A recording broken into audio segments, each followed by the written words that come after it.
High স্কুলের সবচেয়ে সুন্দরী মেয়েটি সবেমাত্র তার বয়ফ্রেন্ডের সাথে রোম্যান্স শেষ করে তাকে বিদায় দিল। বয়ফ্রেন্ড একটা চুমো দিয়ে ঘর থেকে বেরিয়ে যায়। মেয়েটি হাসি মুখে দরজা বন্ধ করে পেছনে ঘরতেই তার আত্মা শুকিয়ে যায়। সে দেখে তার ড্রেসিং টেবিলের সামনে অচেনা এক মেয়ে বসে আছে। এই মেয়েটি সাধারণ কেউ নয়, সে একজন ভয়ঙ্কর ব্ল্যাক ম্যাজিক বা কালো জাদুর মাস্টার। মেয়েটি তার পকেট থেকে একটি কাঠের পুতুল বের করে তার সুতো এক টান দেয়। সাথে সাথে সুন্দরী মেয়েটি ফ্লোরে লুটিয়ে পড়ে। যন্ত্রণায় তার গলা আটকে আসে, মনে হচ্ছে সে আর শ্বাস নিতে পারছে না। এরপর জাদুকর মেয়েটি কিছু ছাই হাতে নিয়ে ফু দিয়ে উড়িয়ে দেয়। ছাইগুলো সুন্দরীর মুখে পড়তেই সে ভয়ে দরজার দিকে দৌড় দেয়, কিন্তু সেখানে আগে থেকেই দাঁড়িয়েছিল এক মৃত নাপিত। মৃত নাপিত তার চুল ধরে এমনভাবে টানে যে মনে হয় যেন পুরো মাথার চামড়া ছিঁড়ে আসবে। এই ভয়াবহ দৃশ্য দেখে সুন্দরীর বয়ফ্রেন্ড, যে মাত্রই বাইরে গিয়েছিল, ভয়ে প্যান্টে প্রস্রাব করার উপক্রম হয়, কারণ সে জানে তারা দুজন মিলে কিছুদিন আগে কিছু গুন্ডা ভাড়া করে এই জাদুকর মেয়েটির চরম সর্বনাশ করেছিল। আজ মেয়েটি প্রতিশোধ নিতে এসেছে। বয়ফ্রেন্ড তার সমস্ত দোষ সুন্দরীর ঘাড়ে চাপিয়ে নিজের প্রাণ ভিক্ষা চাইতে থাকে, কিন্তু মেয়েটি হাসতে হাসতে একটি প্লাস বা রেঞ্জ হাতে নেয় এবং বয়ফ্রেন্ডের করুণ আকুতি উপেক্ষা করে তার পায়ের আঙুলগুলো একটা একটা করে মোচড়ে ভেঙে দেয়। এরপর সে তাদের দুজনের কান ফুটো করে একটি লোহার তার দিয়ে দুজনকে একসাথে গেঁথে দেয়, কারণ তারা বলেছিল তারা নাকি একে অপরকে ছাড়া বাঁচতে পারবে না। এরপরই মূলত গল্প শুরু হয়।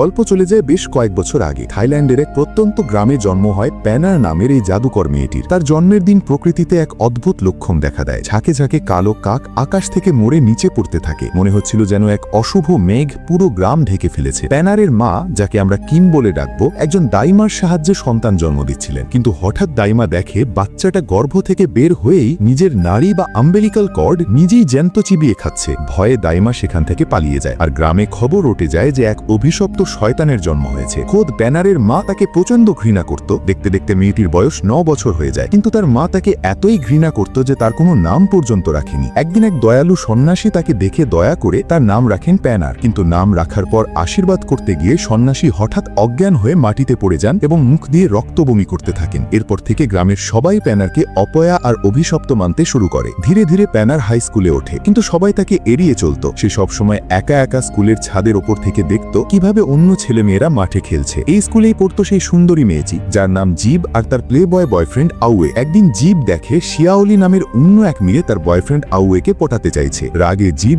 ইচ্ছে করে শিয়াওলিকে ল্যাং মেরে ফেলে দেয়, কিন্তু আউয়ে এসে উল্টো শিয়াওলিকে সাহায্য করতে গেলে জিবের মাথা খারাপ হয়ে যায়। তবে আসল ঘটনা ঘটে একটু পর। শিয়াওলি যখন উঠে দাঁড়ায়, সে হঠাৎ অনুভব করে তার কাপড়ের ভেতর থেকে অসংখ্য জ্যান্ত মাকড়সা বেরিয়ে আসছে। সে পাগলের মতো নিজের শরীর চুলকাতে থাকে। আসলে এটা ছিল একটা কালো জাদুর প্রভাব। শিয়াওলি দৃষ্টিভ্রমে ভুগছিল এবং চুলকাতে চুলকাতে নিজের গায়ের চামড়া ছিঁড়ে ফেলছিল। এই ঘটনার পর পুরো স্কুল প্যানারকে আরো বেশি ঘৃণা করতে শুরু করে। তারা ভাবে এসব প্যানারেরই কাজ, সে যেখানেই যায় শুধু অমঙ্গল বয়ে আনে। প্যানারের জীবনে কোনো আনন্দ ছিল না, তবে সে খুব ভালো মনের ছিল। একদিন সে এক বয়স্ক দম্পতির রেস্টুরেন্টে খাবার দিতে গেলে তারা তাকে কিছু বাড়তি টাকা দেয় মুখের ব্রণ দূর করার ক্রিম কেনার জন্য, কারণ প্যানারের পুরো মুখ ব্রণে ভর্তি ছিল আর তাকে দেখতে খুব কুৎসিত লাগতো। এই ব্রণের কথা বলতে গেলেই আসে প্যানারের একমাত্র ভালো বন্ধু ডোডোর কথা। ডোডো ছিল ক্লাসের সবচেয়ে মেধাবী ছাত্রী, চোখে চশমা পড়ত। সে প্যানারের কুৎসিত চেহারা বা অপয়া অপবাদ নিয়ে একদমই মাথা ঘামাতো না। একদিন তারা দুজন মিলে একটা স্টুডিওতে গিয়ে হাসি মুখে ছবি তোলে। বাড়ি ফেরার পথে তারা দেখে কিছু ছেলে মিলে পিয়াও নামের এক কিশোরকে বেধড় পেটাচ্ছে, কিন্তু আশ্চর্যের বিষয় হলো পিয়াওয়ের গায়ে ছুরি লাগলেও তার কোনো ক্ষত হচ্ছিল না, কারণ তার শরীর ছিল লৌহ বর্মের মতো অভেদ্য। তবে পিয়াও প্যানারকে চরম ঘৃণা করত। এর কারণ হলো ছোটবেলায় যখন প্যানার তার মায়ের কাছে গিয়েছিল, তার মা প্যানারকে গালি দিয়ে তাড়িয়ে দেয়, কিন্তু হঠাৎ তার মা অদ্ভুত আচরণ শুরু করে। মনে হচ্ছিল যেন তাকে কোনো অশুভ আত্মা ভর করেছে। তখন প্যানার তার মায়ের ঘাড়ে হাত দিয়ে ভেতরের সব কালো ধোঁয়া নিজের শরীরে টেনে নেয়। এরপরই পিয়াওয়ের মা মারা যায়। পিয়াও ভেবেছিল প্যানারই তার মাকে খুন করেছে। এই গল্প শুনে ডোডো শুধু একটাই প্রশ্ন করে, পিয়াওয়ের গায়ে ছুরি মারলেও কাটে না কেন? প্যানার মুচকি হাসে, যার রহস্য আমরা একটু পরেই জানবো। সেদিন রাতে প্যানার দেখে তার মা কিম চিলে কোঠায় একটা অদ্ভুত পুজো করছে। একটা দোলনায় মুরগির হাড়গোড়ের মতো একটা কঙ্কাল রাখা, আর তার মা একটি কাঁচির নিজের গলার নিচে ধরে আত্মহত্যার মতো ভঙ্গি করছে। প্যানার খেয়াল করে তার মায়ের শরীরে অসংখ্য অদ্ভুত কাটার দাগ। ওই রাতে প্যানার স্বপ্নে দেখে এক উল্কুওয়ালা লোক তাকে একটা বেদির সামনে নিয়ে গেছে, যেখানে তার মায়ের পিঠে হাজার হাজার রক্তের মন্ত্র লেখা। প্যানার চমকে ওঠে, তাহলে তার মা কি সেই কিংবদন্তি হাজার মন্ত্রের জাদুকর?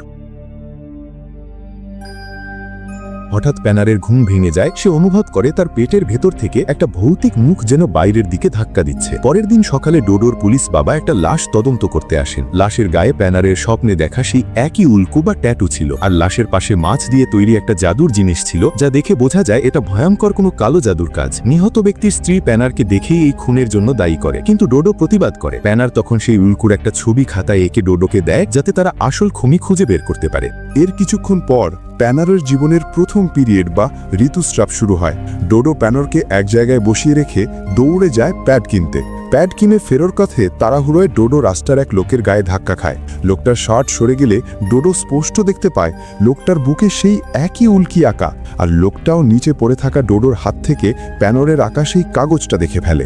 নিজের পরিচয় লুকাতে লোকটা সাথে সাথেই রাস্তায় দাঁড়িয়ে কালো জাদু শুরু করে। কয়েক সেকেন্ডের মধ্যেই ডোডোর শ্বাস বন্ধ হয়ে আসতে শুরু করে। সে বমি করতে থাকে, আর তার মুখ থেকে বেরিয়ে আসে আস্ত ডিমের খোসা। রাস্তায় ডিমের কুসুম আর ভ্রূণ ছড়িয়ে পড়ে। প্যানর দূর থেকে শব্দ শুনে ছুটে আসে বন্ধুকে বাজাতে, কিন্তু ততক্ষণে অনেক দেরি হয়ে গেছে। ডোডোর পুরো শরীর কাঁপতে থাকে। হঠাৎ তার প্যান্টের ভেতর থেকে একটা জ্যান্ত রক্তমাখা টিকটিকি বেরিয়ে আসে। এরপর দ্বিতীয়টা, তারপর তৃতীয়টা। এক পর্যায়ে ডোডোর চোখ ফেটে রক্ত বের হতে শুরু করে এবং চোখের ভেতর থেকে 4 নম্বর টিকটিকিটা বেরিয়ে আসে। ডোডোর শরীরের 7টি ছিদ্র থেকে মোট 7টি টিকটিকি বের হয়। এত ভয়াবহভাবে ডোডোর মৃত্যু হয় যে আপনি নিজের চোখে দেখলে শিউরে উঠবেন। থাইল্যান্ডের হরর মুভি কতটা রিয়েলিস্টিক হতে পারে এটা তার সবচেয়ে বড় প্রমাণ। পোস্টমর্টেম রিপোর্টে বলা হয় অতিরিক্ত রক্তক্ষরণেই তার মৃত্যু হয়েছে। ডোডোর মা আবারও প্যানরকে এই অশুভ মৃত্যুর জন্য দায়ী করে, কিন্তু প্রমাণের অভাবে পুলিশ প্যানরকে ছেড়ে দিতে বাধ্য হয়। বাড়ি ফেরার পর প্যানরের মা তাকে ঘরে আটকে রাখে, কারণ তার মা দিনের বেলায় একটা বেনামি চিঠি পেয়েছিল, যেখানে লেখা ছিল, সময় হয়ে গেছে, তোমার মেয়ের দিকে নজর রাখো। এরপর ঘটে এক অলৌকিক ঘটনা। প্যানরের পুরো শরীর চুলকাতে শুরু করে। আস্তে আস্তে তার শরীরের পুরনো কুৎসিত চামড়াগুলো মরা চামড়ার মতো খসে পড়তে থাকে। পরের দিন সকালে গ্রামের মানুষ এবং স্কুলের সবাই অবাক হয়ে দেখে এক অপূর্ব সুন্দরী মেয়ে হেলে দুলে স্কুলে ঢুকছে। সে আর কেউ নয়, খোলস পাল্টানো নতুন প্যানার। তার সৌন্দর্য আর গ্ল্যামার দেখে খোদ সুন্দরী জীবও হতবাক হয়ে যায়। স্কুলের সব ছেলে প্যানরের দিকে হা করে তাকিয়ে থাকে। এমনকি জীবের বয়ফ্রেন্ড আউয়েও এসে প্যানরের সাথে লাইন মারার চেষ্টা করে, কিন্তু প্যানরের এসব নিয়ে কোনো মাথা ব্যথা ছিল না। তার একটাই লক্ষ্য, তার একমাত্র বন্ধু ডোডোর খুনিকে খুঁজে বের করা। প্যানর আউয়েকে ফাঁদে ফেলে তাকে রাজি করায় স্বপ্নে দেখা সেই দ্বীপে নিয়ে যাওয়ার জন্য। দুজনে নৌকো করে সেই দ্বীপে পৌঁছায় এবং প্যানর ঠিক তার স্বপ্নে দেখা সেই বেদিটা খুঁজে পায়। কিন্তু সে যখন তদন্ত করতে যাবে, ঠিক তখনই সেখানে জীব আর তার ভাড়া করা একদল গুন্ডা এসে হাজির হয়। আসলে আউয়ে প্যানরের সাথে বেইমানি করেছিল। সে জীবকে বোঝানোর জন্য প্যানরকে ধোঁকা দিয়ে এখানে এনেছে। জীবের নির্দেশে গুন্ডারা প্যানরের ওপর ঝাঁপিয়ে পড়ে এবং তাকে চরম অপমান করার জন্য তার জামা কাপড় ছিঁড়ে ফেলার চেষ্টা করে। ঠিক সেই মুহূর্তে সেখানে এন্ট্রি নেয় সেই অভেদ্য কিশোর পিয়াউ। সে একাই গুন্ডাদের পিটিয়ে তক্তা বানিয়ে দেয়। গুন্ডারা তাকে ছুরি মারলেও তার কিচ্ছু হয় না। আসলে পিয়াউ আউয়ে আর জীবের ষড়যন্ত্রের কথা আগেই শুনে ফেলেছিল, তাই সে প্যানরকে বাঁচাতে ছুটে আসে। পিয়াউয়ের এই কাজ দেখে প্যানর কেঁদে ফেলে। ডোডোর একটা কথা তার মনে পড়ে যায়, মানুষ বেশি ভালো হলে সবাই তাকে দুর্বল ভাবে আর পিঠে চড়ে বসে। প্যানর আর ভালো মানুষ থাকতে চায় না। সে বুঝতে পারে এই নিষ্ঠুর পৃথিবীতে টিকে থাকতে হলে তাকে আরও বেশি ভয়ঙ্কর হতে হবে। সে তৎক্ষণাৎ মাটি থেকে ভাঙা কাঁচির একটা টুকরো তুলে নেয় এবং সোজা দৌড়ে গিয়ে আউয়ের শরীরে গেঁথে দেয়। প্যানর আউয়েকে কাঁচি দিয়ে কোপানোর পর জীবকে ধাক্কা দিয়ে মাটিতে ফেলে দেয়। এরপর সে জীবের বুকের ওপর চেপে বসে তার ওই অহংকারী ফুটফুটে সুন্দর মুখের ওপর কাঁচি দিয়ে ফালা ফালা করে একের পর এক কোপ বসাতে থাকে।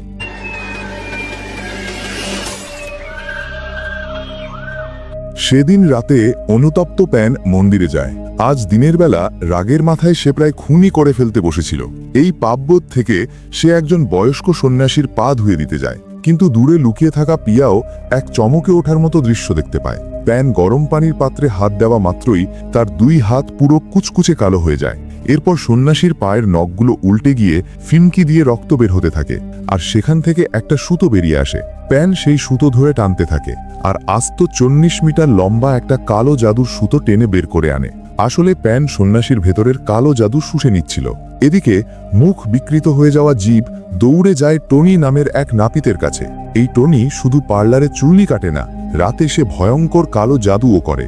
স্কুলে ওই মাকড়সাগুলো টনি জীবকে দিয়েছিল। এবার টনি প্যানের একটা ছবি নিয়ে তাতে পেরেক পুঁতে পুতুল জাদু শুরু করে। যাতে প্যানকে দূর থেকেই খুন করা যায়। ঠিক ওই সময়ে ডোডোর পুলিশ বাবা বিয়াও প্যানের বাড়ির সামনে এসে প্যানের বুকে সজোরে একটা লাথি মারে, কিন্তু প্যানের জাদুর কারণে এই লাথির পুরো আঘাতটা রিফ্লেক্ট হয়ে গিয়ে সোজা লাগে জাদুকর টনির গায়ে। টনি ব্যথায় চিৎকার করে ওঠে এবং তার বুক ফেটে গিয়ে সে মর্মান্তিকভাবে মারা যায়। এরপর বিয়াও তার আসল রূপ দেখায়। সে বুঝতে পারে প্যান সাধারণ কেউ নয়। সে প্যানের মা কিমকে চুলের মুঠি ধরে মারধর শুরু করে। ঠিক সেই মুহূর্তে প্যান খেয়াল করে বিয়াওর বুকে সেই একই উল্কি আঁকা। প্যান বুঝতে পারে এই বিয়াওই ডোডোকে খুন করেছে। মেয়েকে বাঁচাতে কিম পিছন থেকে বিয়াওর পিঠে ছুরি বসিয়ে দেয় এবং প্যানকে নিয়ে নৌকায় করে জঙ্গলের দিকে পালাতে থাকে। কিন্তু পালানোর সময় বিয়াও কালো জাদুর সাহায্যে হাজার হাজার অশুভ কাক পাঠায় তাদের মারার জন্য। কাকগুলো আত্মঘাতী বোমারুর মতো নৌকায় আছড়ে পড়তে থাকে। মেয়েকে বাঁচাতে কিম নিজের শরীর ঢাল হিসেবে পেতে দেয় এবং কাকের কামড়ে ক্ষতবিক্ষত হতে থাকে। মৃত্যুর ঠিক আগে সে প্যানকে তার জীবনের সবচেয়ে বড় সত্যটা জানায়। 20 বছর আগে প্যানের মা কিম গায়িকা হওয়ার স্বপ্ন নিয়ে বাড়ি থেকে পালিয়ে ব্যাংকক গিয়েছিল, কিন্তু সেখানে টাকার অভাবে সে এক শয়তানের উপাসক দলের খপ্পরে পড়ে। তারা টাকার লোভ দেখিয়ে কিমের গর্ভে কালো জাদুর সাহায্যে এক শয়তানের ভ্রূণ স্থাপন করেছিল। মাস্টার বুঝিয়ে বলে প্যান আসলে কোনো অপয়া বা অভিশপ্ত মেয়ে নয়, সে হচ্ছে একটা আধার বা পেন ড্রাইভের মতো, যে অন্যের কালো জাদু নিজের ভেতর টেনে নিয়ে জমা করতে পারে। ছোটবেলায় পিয়াওয়ের মায়ের শরীর থেকেও সে এভাবেই জাদু শুষে নিয়েছিল। ঠিক তখন বিয়াও আবারও কাক দিয়ে প্যানারকে আক্রমণ করে তার শক্তি ছিনিয়ে নিতে চায়। আনকান প্যানারকে বলে, লড়াই করো না, ওদের কালো জাদু ওদের দিয়ে দাও, তাহলে তুমি সাধারণ একটা মেয়ের মতো বাঁচতে পারবে। কিন্তু প্যানারের মাথায় তখন প্রতিশোধের আগুন। সে কিছুতেই হার মানবে না। এই প্রবল প্রতিরোধের ফলে ভুলবশত প্যানারের ভেতরের আসল ভয়ঙ্কর শক্তিটা পুরোপুরি জেগে ওঠে।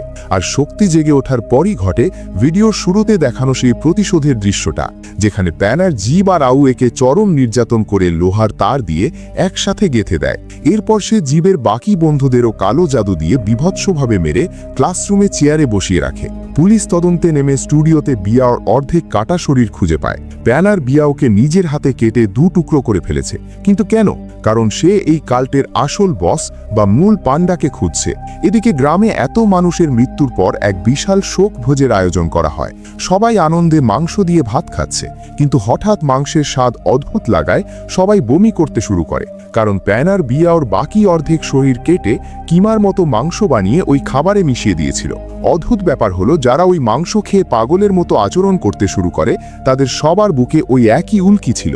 প্যানার পিয়াওকে এসে বলে গ্রামের অর্ধেক মানুষই ওই শয়তানের উপাসক দলের সদস্য, এমনকি স্কুলের হেডমাস্টার বা প্রিন্সিপালও। প্রিন্সিপাল বুঝতে পারে তার আসল রূপ ফাঁস হয়ে গেছে। সে এসে পিয়াওয়ের ওপর হামলা করে এবং কালো জাদু দিয়ে পিয়াওয়ের পেট একজন গর্ভবতী মহিলার মতো ফুলিয়ে দেয়। পিয়াও ব্যথায় চিৎকার করতে থাকে। তখন আনটান ওই মৃত বাচ্চার হাড় গুঁড়ো করে কালো পাউডার বানিয়ে পিয়াওকে খাইয়ে তাকে কোনো মতে বাঁচায়। এরপর কাল্টের লোকেরা প্যানারকে বন্দি করে আইল্যান্ডে নিয়ে যায়। সেখানে প্যানারকে হাজার হাজার ফুল দিয়ে গোসল করানো হয়। উদ্দেশ্য হলো প্রিন্সিপালের সাথে তার শারীরিক মিলনের ব্যবস্থা করা, যাতে প্রিন্সিপাল প্যানারের ভেতরে সেই অসীম শক্তি নিজের শরীরে ট্রান্সফার করতে পারে। কারণ এই প্রিন্সিপালই হলো সেই কাল্টের আসল শয়তান। প্রিন্সিপাল এক ভয়ঙ্কর 3 মাথাওয়ালা শয়তানের মুখোশ পরে প্যানারের দিকে এগিয়ে আসে। ঠিক তখনই পুলিশ সেখানে এসে হাজির হয় এবং গুলি চলতে থাকে। প্রিন্সিপাল জাদুর সাহায্যে আগুনের কাক পাঠায়, কিন্তু আনটান তার নিজের ফায়ার ম্যাজিক দিয়ে প্রিন্সিপালের গায়ে আগুন ধরিয়ে দেয়। প্রিন্সিপালের গায়েও পিয়াওয়ের মতো গুলি বা ছুরি ঢোকে না। প্রিন্সিপাল জোর করে প্যানারকে ওই শয়তানের মুখোশ পরিয়ে দেয় শক্তি শুষে নেওয়ার জন্য। প্যানারকে বাঁচাতে পিয়াও নিজের জীবনের মায়া ত্যাগ করে সামনে ঝাঁপিয়ে পড়ে বলিদান দেয়। পিয়াওয়ের এই আত্মত্যাগ প্যানারের ভেতরের শেষ মানবিকতাটুকুও শেষ করে দেয়। এরপরের প্রতিশোধের দৃশ্যটা এতটাই ভয়ঙ্কর আর বিভৎস যে সেটা ভাষায় প্রকাশ করা কঠিন। প্যানার প্রিন্সিপালকে মাঝখান থেকে চিরে 2 ভাগ করে ফেলে। প্রিন্সিপাল যাতে আর কোনোদিন কালো জাদু দিয়ে বেঁচে উঠতে না পারে, তাই প্যানার তার জ্যান্ত হৃৎপিণ্ডটা বের করে নিজের দাঁত দিয়ে কাঁচা চিবিয়ে খেয়ে ফেলে। সব শেষ হওয়ার পর প্যানার জাদুর মুখোশটা ফেরত দিয়ে একটা শেষ ইচ্ছে চায়, ফলে পিয়াও প্রাণে বেঁচে যায়। প্যানারের বুকে একটা প্রজাপতি এসে বসে, যার মানে সে অভিশাপ থেকে মুক্তি পেয়ে নতুন জীবন পেয়েছে। কিন্তু এর বদলে প্যানার তার অতীতের সব স্মৃতি ভুলে যায়। সে ভুলে যায় পিয়াও কে আর সে নিজেই বা কে। কয়েক বছর পর দেখা যায় প্যানার এক অপূর্ব সুন্দরী শিক্ষিকা হিসেবে স্কুলে জয়েন করেছে। সে তার স্বপ্নের পেশায় এসেছে, কিন্তু ভিডিওর শেষে তার চোখের সেই ডার্ক আর রহস্যময় চাহনি বলে দেয় খেলা এখনও শেষ হয়নি। বন্ধুরা, আপনারা এতক্ষণ যে মুভিটার গল্প শুনলেন সেটা থাইল্যান্ডের বিখ্যাত horror franchise art of the devil সিরিজের লেটেস্ট প্রিকুয়েল মুভি, যার নাম প্যানার 2025। গুগল করলে দেখতে পাবেন এই মুভিটা রিলিজের সাথে সাথেই থাই বক্স অফিসে ঝড় তুলেছে এবং হরর ফ্যানদের কাছে মাস্টারপিস রেটিং পেয়েছে। আপনি কি জানেন কেন এই মুভিটা মানুষের এত পছন্দ হয়েছে? কারণ মানুষের অবচেতন মন বা সাইকোলজি সব সময় প্রতিশোধ দেখতে ভালোবাসে। যখন কোনো দুর্বল বা ইনোসেন্ট মানুষের ওপর ক্রমাগত অত্যাচার করা হয়, তখন আমাদের মন চায় সে ঘুরে দাঁড়াক এবং অপরাধীদের এমন শাস্তি দিক যা তারা স্বপ্নেও ভাবেনি। এই মুভিতে প্যানার ঠিক সেটাই করেছে। সে তার প্রতি হওয়া প্রতিটি অন্যায়ের কড়ায় গণ্ডায় হিসাব চুকিয়েছে, যা দেখে দর্শকদের মনে এক অদ্ভুত স্যাটিসফ্যাকশন কাজ করে। আমি জানি এই গল্পটা শোনার পর আপনি মনের অজান্তে স্ক্রিনের দিকে আটকে ছিলেন আর ভাবছিলেন এরপর কি হবে। যদি আমার এক্সপ্লেনেশন আপনার চোখের সামনে মুভির দৃশ্যগুলো ভাসিয়ে উঠতে পারে আর আপনার মনে হয় যে আপনার দেওয়া এই 15 থেকে 17 মিনিট সময় একদম সার্থক হয়েছে, তাহলে ভিডিওতে এখনই একটা লাইক দিন। আর হ্যাঁ, আপনি কি চান প্যানার যখন টিচার হিসেবে নতুন স্কুলে জয়েন করলো তখন তার জীবনে কি ভয়ঙ্কর ঘটনা ঘটেছিল তা নিয়ে ভিডিও বানাই, যেটা আর্ট অফ দ্য ডেভিলের মূল স্টোরি? যদি চান তবে এখনই কমেন্ট করে জানান আর চ্যানেলটা সাবস্ক্রাইব করে বেল আইকনটি বাজিয়ে রাখুন। আপনার একটা সাবস্ক্রাইব আমাকে আরও দারুণ সব মুভি আপনাদের সামনে নিয়ে আসতে সাহায্য করবে। ভালো থাকবেন, দেখা হবে আগামী ভিডিওতে।